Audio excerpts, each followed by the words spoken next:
Tired of corporate-mandated gobbledygook? Ditch the propaganda. Listen to the people. Seacoast Row Public Radio.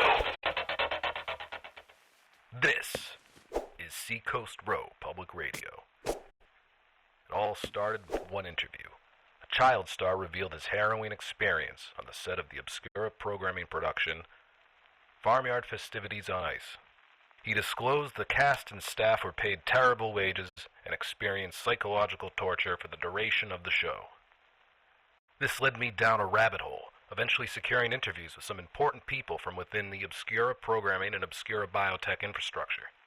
As far as they know, they confiscated all recordings of these interviews, which is why they told me, "We regret to inform you, the audio is corrupt and the interviews will not be released." Fancy that. All 3 interviews are corrupt audio files. Good thing I recorded backups. And today, I'm uploading them all to my radio feed here on Status Post. Remember, download and redistribute these before they get scrubbed. The following interview is with Miss Vivian B. Johansson, Obscura Biotech's Director of Behavioral Health. Vivian, as district rights are trampled by the world's Scythian government, where will you turn? Turn to the people themselves. Seacoast Row Public Radio.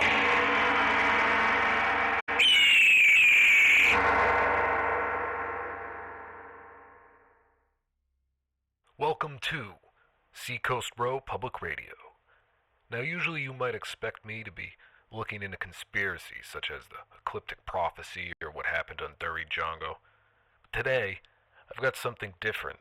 I've got an interview with a celebrity that shall remain anonymous.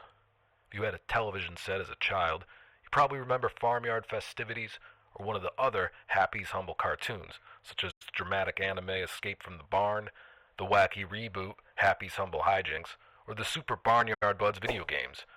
Super fans might remember even more obscure stuff, like Farmyard Festivities on Ice.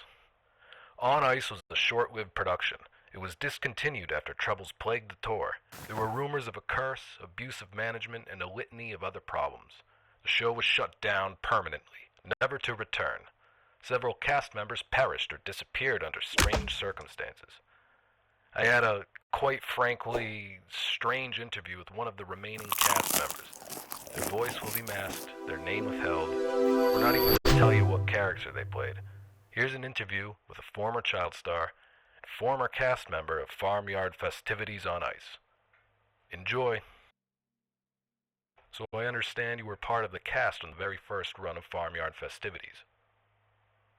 To be honest with you, I played it was kind of messed up.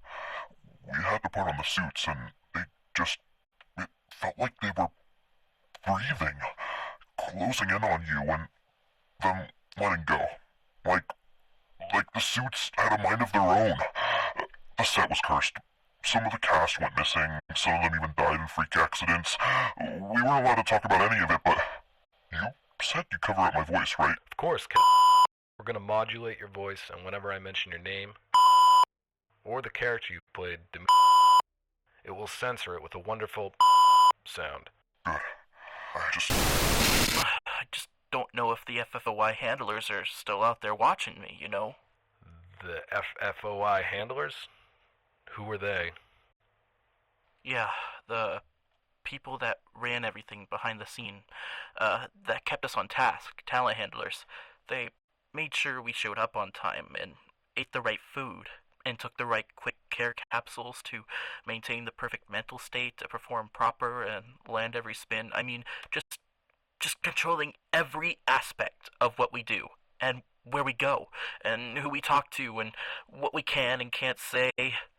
Sounds like skating in the falls weren't the hardest part of the job. You can practice skating alone on your own time and get good at all the tricks and train your body to make the right moves, but to perform in front of a crowd with these really controlling production teams and talent handlers, on top of the hundreds of audience members, 3 generations of brand name fans, it was just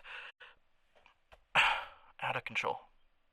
The pressures of the road and life in the spotlight really got a lot of my co-stars coping in unhealthy and even dangerous ways, as if they were trying to clock out early, if you get what I mean. Did the cast ever try to go on strike, form an acting union, go to the press, or anything like that?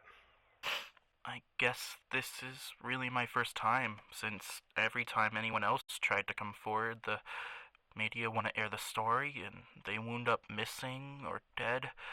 The original Happy actress tried to start a movement on Status Post and go public, but she went missing shortly after.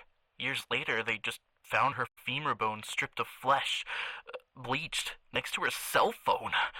And the original Petey was this older guy, used to be famous back in the day, but his career was on the skids for a while.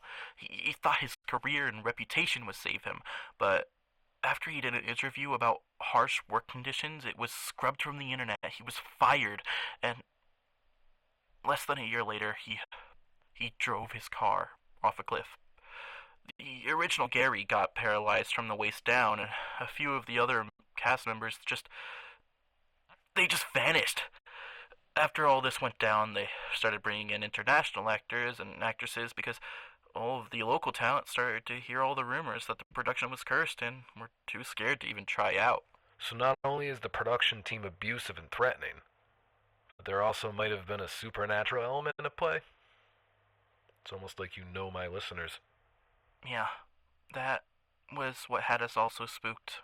We weren't sure if this was all a curse or if it was just abusive management, because the management were actually just as scared as we were.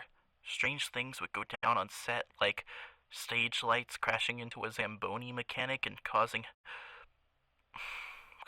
permanent brain damage.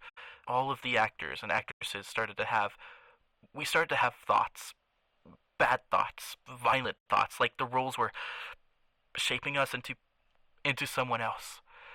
The original Charlie thought it was weird how in the series finale of the cartoon, all of the characters died, so he thought the director was ordering hits on the cast to get it as close to farmyard festivities as possible. We all thought he was crazy, but never got to tell him that because he opted out not too long after. Was there anything enjoyable about production at all? I mean, I grew up with the cartoons. I was a big fan of the brand, and I liked the job until the weird stuff started happening. A few shows in, I tried out for Charlie, the Chillin' Chicken, but I didn't mind playing Dimitri because it was less lines and the same pay. I'll be right back. I swear I'm hearing something at my porch. Hello? Who's there?